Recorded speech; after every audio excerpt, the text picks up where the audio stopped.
Mm. Creo que lo importante, o sea, es difícil al final no tener una especie de reputación o que no te hagan caso cuando dices algún tipo de cosa por quién eres. Por desgracia pasa mucho en otro tipo de ámbitos, ya no solo en los esports.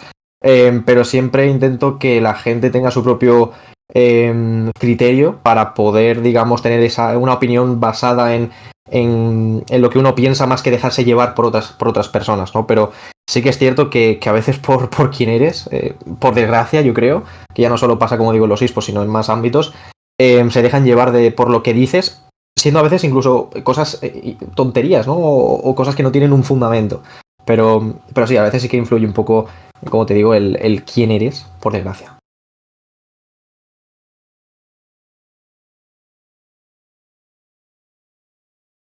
Es una presión grande, la verdad.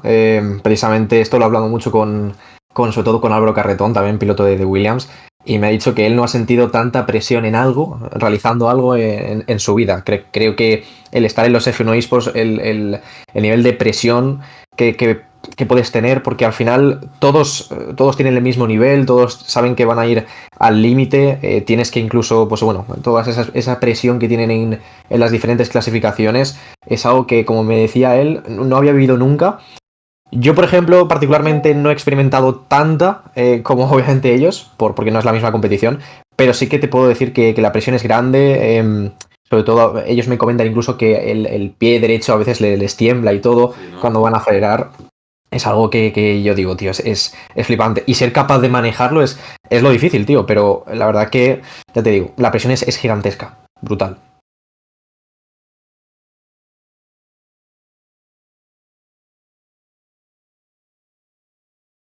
Yo creo que por desgracia, siendo solo el Fórmula Uno, siguen habiendo, digamos, aspectos que son muy distintos a la realidad, al menos la diferencia entre lo que es el juego propiamente dicho del Fórmula Uno con respecto a conducir un Fórmula Uno en la vida real, obviamente, pues bueno, lo de las fuerzas G y todo es algo muy distinto a lo que te puedes encontrar en la vida real. Pero la capacidad que tienen los pilotos, digamos, los esports, los pilotos de esports, para ser capaces de utilizar las mismas técnicas de aceleración, de frenado, etcétera, hay mucha gente que sí que ha pasado a competir en otros simuladores mucho más reales, sí que muy parecidos a la vida real, y que han sido capaces, incluso después de debutar, ¿no? O de participar en una carrera real, e incluso hacerlo bien, ¿no? Hay diferentes ejemplos, como bueno, la película de Gran Turismo, creo que precisamente va de eso, ¿no? Pero sí, son capaces de ello. Lo único que, bueno, comparar el Fórmula Uno el juego, con la vida real, sí que es algo más difícil y no tan cercano a lo que nos encontramos en televisión, ¿no?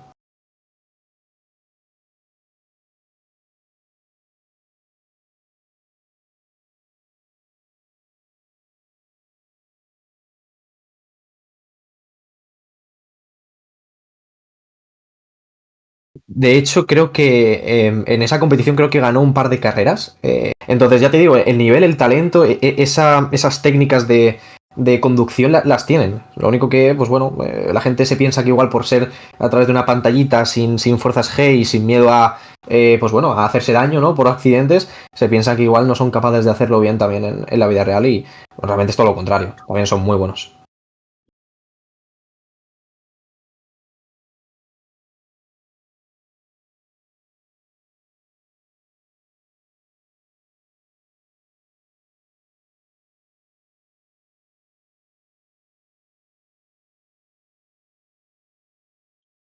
Es bastante sufrido, ¿eh? O sea, se suda mucho, e incluso, ya te digo, yo compitiendo en algunas otras ligas competitivas en España, sales sudado, sales mentalmente agotado, además, tienes que estar pendiente de muchas cosas. O sea, sí que se puede asemejar esto, ¿no? El hecho de, vale, no tienes ese tipo de ejercicio físico tanto como en la vida real, pero a nivel mental, el estar pendiente de muchas cosas, la gestión de, pues bueno, de otros factores, como puede ser la energía, el combustible, la frenada, etcétera, estrategia, es algo que también quema mucho a nivel mental y que creas o no, pues bueno, también está ahí, ¿no? Ya no solo, como digo, el ejercicio físico, sino también otros apartados que hacen que se conviertan en algo muy, muy difícil, ¿eh? De poder masterizar o de poder perfeccionar, ¿no?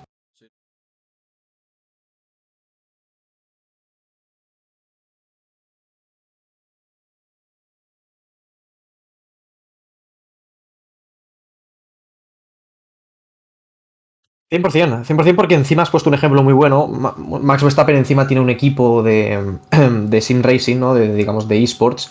Ya no solo centrado en Fórmula 1, sino además también en otros simuladores.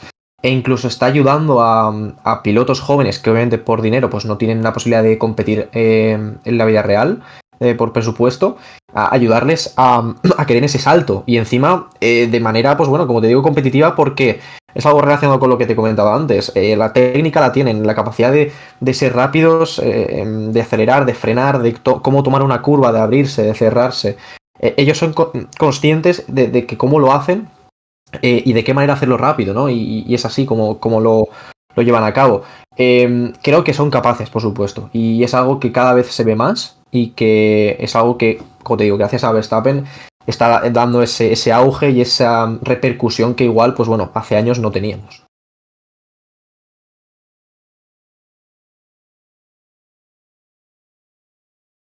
Es una buena pregunta. La verdad que algunos sí que puede ser. Sí que es cierto que ellos mismos son conscientes de que pueden enseñar una imagen proyectada en cámara que después, o comportarse con los pilotos de cara a, ya sea, pues bueno, como te digo, al directo o a las cámaras de una manera, pero luego pensar otras, de otra cosa sobre ellas, ¿no? Sí que es cierto que yo creo que ocurre poco, son bastante honestos, pero sí que alguno, pues bueno, va de colegueo, etcétera, de somos amigos, pero luego en pista, como digo, aunque no se baje la visera realmente, todos ahí van a tope, tienen su objetivo claro y no hay amistades ahí, ya lo sabes. Sí,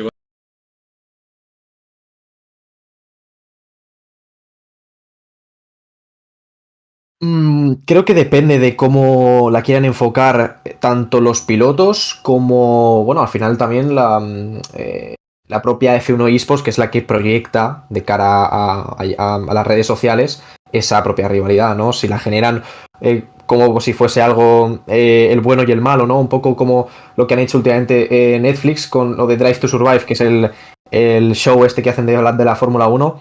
Siempre, pues bueno, buscas un poco el que haya esa interacción, ese salseo para que enganche a los fans. Realmente dentro de los F1 eSports te diría que es todo algo más sano. Yo nunca he visto nada en persona de que se hayan llegado a las manos, etcétera, entre pilotos.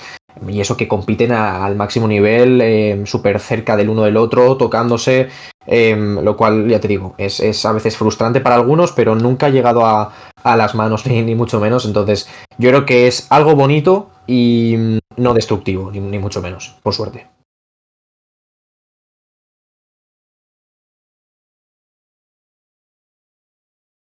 Mm, te diría que la suerte que tienen muchas veces es que como se parece tanto a la vida real, o salvando las distancias como hemos comentado antes, ellos tienen incluso ingenieros que les ayudan a, pues bueno, a tomar esas decisiones o a comentarles. O sea, es muy complicado que tú dentro digamos, del asiento, todo, y mientras conduces, seas consciente tanto de tiempos, de estrategias, de distancias, de muchas cosas que a veces se te pueden escapar, porque obviamente pues no tienes tanta información.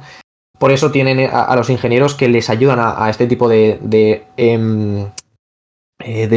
toma de decisiones. Aún así, a veces pasa que se confrontan, o sea, no que se confrontan, pero como que disocian, o difieren, mejor dicho, perdón, difieren en esas decisiones, de que yo te digo algo, pero yo a la vez que estoy conduciendo, eh, es difícil a veces, uno lo toma con, digamos que la parte racional podríamos decir que es el ingeniero, que es el que tiene toda la información, y uno que está dentro del coche, hablando como digo, otras las distancias, es un poco el que toma todo con el corazón.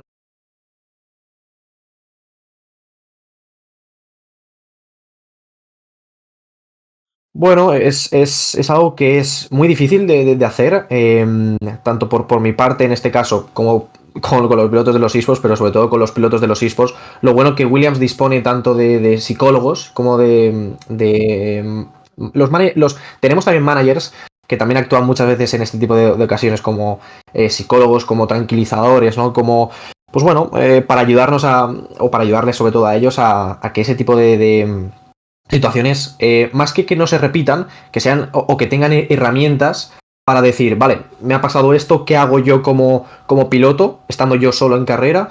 o post carrera para que no me afecte o cómo me vuelvo a cambiar el chip para la siguiente carrera, porque a veces ellos tienen carreras muy juntas en espacio-tiempo, un día para otro, entonces tienen que ser capaces de hacer eso. ¿Cómo? Con las herramientas que les proporcionan, como te digo, los psicólogos, los managers. Aún así no es fácil. Yo, por ejemplo, intentar cambiar esa mentalidad es algo difícil. Intento también ayudarles desde fuera, pese a que no sea ni mucho menos psicólogo, etcétera, pero bueno, intento cambiarles el estado de ánimo, contarles cosas graciosas, intentarles que no dejen de pensar en eso para posteriormente, pues bueno, que se centren ya en lo que viene, ¿no? Sí. De que aunque sea tu culpa, realmente ya no puedes hacer nada por remediarlo. O sea, es algo que ya ha pasado. Entonces, no tienes que gastar tu energía en algo que ya no vas a poder hacer nada y que ya no está en tu mano hacer algo por ello. Sino ahora tienes que, pues, intentar cambiar de mentalidad y de cambiar el chip y decir, bueno, pues vamos a la siguiente, a reset total.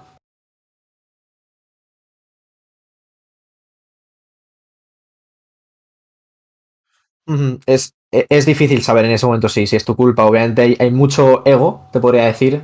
Todos los pilotos al final tienen un ego grande, que no es malo, obviamente, en el caso de que lo sepas controlar, pero muchas veces no son conscientes o no quieren ser conscientes de que, vale, ha sido mi culpa, ¿no? Necesitan muchas veces pues el verlo post carrera o el verlo en la repetición.